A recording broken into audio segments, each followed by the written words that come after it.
दोस्तों अब हम बात करेंगे ऑटोमेशन और एआई के बारे में। पाइथन को आप यूज़ कर सकते हैं दोनों ही चीज़ों में, ऑटोमेट करने के लिए भी और एआई के लिए भी। पर पहले ये जानना ज़रूरी है कि ये दो चीज़ें होती क्या हैं।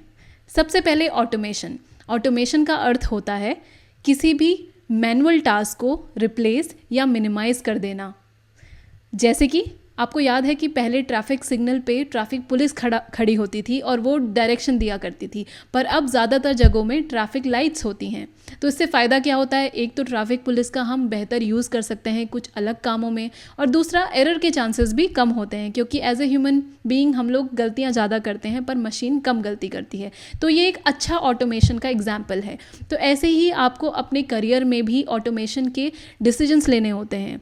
पर एज ए डेटा साइंटिस्ट या किसी भी करियर में आपको हर चीज़ ऑटोमेट नहीं करनी होती है। कुछ चीज़ें जैसे कि जो रेपिटेटिव होती हैं या जिनमें वेरिएशंस कम होते हैं, उन चीज़ों को आप ऑटोमेट करते हैं, और वो चीज़ें जिनमें मतलब ज़्यादा रेपिटेटिव नहीं है और एरर के चांसेस भी नहीं है, उनको आप ऑटोमेट नहीं करते हैं। ये डिसीजन आपको इसलिए लेने पड़ते हैं क्योंकि ऑटोमेशन करने में बहुत टाइम और एनर्जी और ह्यूमन का इंटेलिजेंस लगता है। पाइथन के स्क्रिप्ट्स लिखने पड़ते हैं, तो आप कॉस्ट बेनिफिट रेशियो देख के ही ऑटोमेट करने के डिसीजन लेते हैं। आप बताइए कि अगर आपकी मान लीजिए वेडिंग है और आप क्या वेडिंग फोटोग्राफर किसी ऑटोमेटिक ऑटोमेशन के लिए दे देंगे? मैं तो शायद नहीं दूंगी, क्योंकि मैं अगर अपनी शादी में कैंडिड मोमेंट्स कैप्चर करना चाहती हूँ, क्योंकि मैं वहाँ पे मुझे एक ऐसे फोटोग्राफर की ज़रूरत होगी जिसकी आई अच्छी है ह्यूमन इमोशंस देखने के लिए, जो जनरली हम लोग ऑटोमेट नहीं कर सकते। तो जहाँ पे हमें ह्यूमन इंटेलिजेंस चाहिए, ह्यूमन इनपुट ज़्यादा चाहिए, वहाँ पे हम चीज़ें जनरली कम ऑटोमेट करते हैं।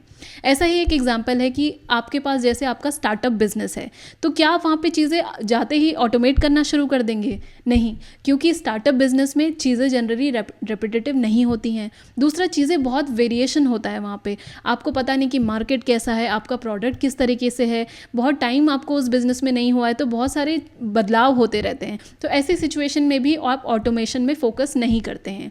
इसलिए जो कंपनीज़ थोड़ी पुरानी हैं या बहुत स्टेब्लिश्ड हैं, जिनके प्रोसीजर्स ऑलरेडी इस्टेब्लिश हो चुके हैं, वो ज़्यादा ऑटोमेशन में फोकस करते हैं। अब बात करते हैं एआई के बारे में। तो एआई यानी आर्टिफिशियल इंटेलिजेंस, इसका अर्थ होता है मशीन को ट्रेन करना मशीन लर्निंग के थ्रू, ताकि वो कॉम्प्लिकेटेड टास्क कर सके। ऑटोमेशन और एआई में इतना सा अंतर ये है कि एआई एक बहुत व्यापक टर्म है, एक बड़ा कॉन्सेप्ट है, और एआई के थ्रू हम ऑटोमेशन कर सकते हैं। तो ऑटोमेशन एआई का एक छोटा सा बाय प्रोडक्ट है, पर एआई से हमें बहुत उम्मीदें हैं, हम बहुत कुछ बड़ा करना चाहते हैं एआई के थ्रू।